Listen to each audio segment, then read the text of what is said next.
نبی صلی اللہ علیہ وسلم نے ارشاد فرمایا، ایک قبر کے قریب سے گزرے، دو قبریں تھیں، آپ نے فرمایا کہ ان دونوں کو عذاب قبر ہو رہا ہے، وما يعذبان من کبیر، فرمایا ایسا گناہ نہیں ہے جس کو لوگ بڑا سمجھتے ہوں، ایسا گناہ جو بہت چھوٹا سمجھا جاتا ہے اور اس گناہ کی وجہ سے ان کو عذاب قبر ہو رہا ہے۔ دیکھو کبھی صغیرہ گناہ کی بیس پر اللہ آگ کا عذاب نہیں دیتے، تو حدیث میں جو آتا ہے نا بڑے گناہ کی بیس پہ نہیں، چھوٹے گناہ یعنی بڑے گناہ کی وجہ سے نہیں ہو رہا، تو مطلب یہ ہے کہ ایسا بڑا جس کو لوگ بڑا سمجھتے ہیں، لوگ اس کو ہلکا سمجھتے ہیں، تبھی آگے حدیث میں آیا خبردار یہ بہت بڑے دو گناہ ہیں۔ تو بعض دفعہ ہم کسی گناہ کو ہلکا سمجھتے ہیں لیکن اللہ کی نظر میں وہ گناہ بڑا ہوتا ہے۔ ہم بڑا سمجھتے ہیں زنا کو، یقیناً یہ بڑا گناہ ہے، ہم بڑا سمجھتے ہیں شراب کو، یہ یقیناً بہت بڑا گناہ ہے، ہم بڑا سمجھتے ہیں قتل کرنے کو، یقیناً بہت بڑا گناہ ہے، نماز قضا کرنا بہت بڑا گناہ ہے، شرک کرنا، والدین کو اذیت پہنچانا، لیکن کچھ گناہ ایسے ہیں جو ہیں تو بڑے مگر سمجھے جاتے ہیں چھوٹے۔ اس لیے آپ نے فرمایا کہ ان دونوں کو ایسے دو بڑے گناہوں کی وجہ سے عذاب ہو رہا ہے جن کو یہ چھوٹا سمجھا کرتے تھے۔ ان میں ایک فرمایا ایک ان میں پیشاب سے نہیں بچتے تھے، پیشاب سے احتیاط، اسلام میں طہارت کی بہت ویلیو ہے، کہیں بھی کھڑے ہو کر دھار مار دی اور چھینٹیں پڑ رہی ہیں، کوئی فکر ہی نہیں ہے۔ تو خیر میں جلدی سے اصل موضوع کی طرف آتا ہوں۔ رسول اللہ صلی اللہ علیہ وسلم نے ارشاد فرمایا کہ ان کو جو ایک شخص کو عذاب کیوں ہو رہا ہے؟ پیشاب سے بے احتیاطی کی وجہ سے۔ تو اس لیے کہ اسلام طہارت میں بہت حریص ہے، اندر کی صفائی بھی اور باہر کی صفائی بھی۔ لیکن ایک بات خوب یاد رکھیں کہ اب طہارت کے معاملے میں کہیں وہمی نہ ہو جائیں، واش روم میں اتنا تھوڑا سا خیال کریں چھینٹے میٹے نہ پڑیں، اب اتنا زیادہ نہیں کہ واش روم سے باہر ہی نہیں نکل رہے کہ کوئی چھینٹ نہ پڑ گئی ہو، یہ پھر پاگل ہو جاتے ہیں لوگ، اس کی اجازت نہیں۔ حضرت زین العابدین کا نام سنا ہوگا آپ نے، بہت بڑے بزرگ گزرے ہیں، تو وہ کیا کرتے تھے کہ امام زین العابدین جن کو کہا جاتا ہے، حضرت حسین جب کربلا میں شہید ہوئے نا تو ان کی نرینہ اولاد میں وہی بچے تھے، تو وہ کیا کرتے تھے احتیاط کی وجہ سے کہ جب انہوں نے پیشاب کے بارے میں حدیثیں سنی تو ایک بوتل رکھتے تھے اپنے ساتھ، جب بھی پیشاب کرتے اس بوتل کے اندر کرتے تاکہ چھینٹیں نہ پڑے۔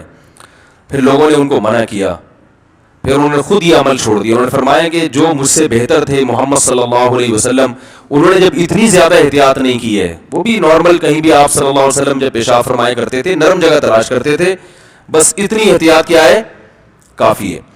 تو واش روم میں اب ایسا نہ ہو کہ وہمی بن جائیں، احتیاط کریں، ایسے جو بالکل کھڑے ہوئے دھارے مار رہے ہیں اور چھینٹیں ادھر سے ادھر، ان لوگوں کو روکا گیا اس عمل سے۔ بہت باریک باریک کبھی چھینٹیں پڑ بھی جائیں تو علماء کہتے ہیں وہ معاف ہیں، کیونکہ اس سے بچنا ممکن نہیں ہے۔ تو ایک تو وہ عذاب، اچھا اس سے ایک اور مسئلہ معلوم ہوا، چلیں وہ پھر مسئلوں سے مسئلے نکلتے رہیں گے تو وہ پھر موضوع ہی رہ جائے گا۔ دوسرا نبی نے فرمایا یہ چغلی کیا کرتے تھے، ادھر کی ادھر ادھر کی ادھر، اس پر عذاب قبر ہو رہا تھا۔ اس سے پتہ چلتا ہے کہ یہ چغلیاں لگانے والے لوگ یہ صغیرہ گناہ کے مرتکب نہیں۔ ہمارے ہاں زانی کو تو برا سمجھا جاتا ہے، شرابی کو تو برا سمجھا جاتا ہے، چغل خور کو تو کچھ سمجھا ہی نہیں جاتا، حالانکہ یہ چغل خور ایسی لڑائیاں لڑواتا ہے نا، ایسی لڑائیاں لڑواتا ہے، ایسے آپس میں محبتوں کو نفرت سے تبدیل کرتا ہے۔ یہ امپلائی کو اپنے باس سے لڑوا دے گا، کلاس فیلوز کو آپس میں لڑوا دے گا، بھائی کو بھائی سے لڑوا دے گا، شوہر بیوی کو شوہر سے لڑوا دے گا، ساس کو بہو سے، اور داماد، اور یہ سب پھڈے کہاں سے ہو رہے ہیں؟ لڑائی بجھائی والے ہیں۔ اور بہت معذرت کے ساتھ وہ خواتین جو میرا بیان نہیں سن رہی، ان کے بارے میں، اس کام میں خواتین مردوں سے تھوڑا، کچھ جرائم ایسے ہوتے ہیں اس میں مرد عورتوں سے آگے ہوتے ہیں بھائی، زنا میں اور یہ جو بے حیائی کے کام ہے نا، یہ مردوں میں عورتوں کی نسبت زیادہ ہیں، بد اخلاقی والا عنصر بھی۔ لیکن چغلیوں میں، تبھی کسی نے ایک سوال پوچھا نا کہ کون سا ادارہ ایسا ہے جہاں خواتین جاب نہیں کر سکتی؟ اس نے کہا فائر بریگیڈیئر۔ کیوں بھائی؟ وجہ اس کی یہ کہ بھائی ان کا کام آگ لگانا ہے، آگ بجھانا۔ بھائی میں پہلے بتا دوں، الٹے سیدھے کمنٹس آنا شروع ہوتے ہیں یوٹیوب پہ جو خواتین یوٹیوب پہ فیس بک پہ بیان سن رہی ہیں ان کو میں نے کہا ہی نہیں ہے, آپ کو کہا ہی نہیں, آپ کے علاوہ کی بات ہے. تو اب پھر میں یوں کہہ رہا, آپ کو کہہ ہی نہیں تھا میں, آپ کے علاوہ کو کہہ رہا ہوں.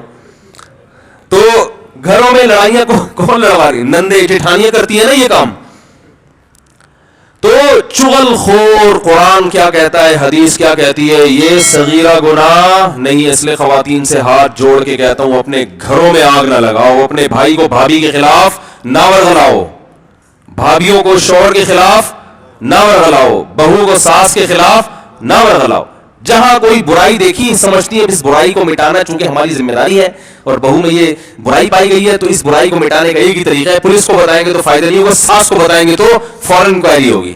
ڈائریکٹ جا کے کس کو رپورٹ کراتی ہیں, ساس. پولیس کو بتا دو, خدا کی قسم اتنا بڑا مسئلہ, ساس کو بتا دیا تو بس وہ تو پہلی جلی بھنی بیٹھی.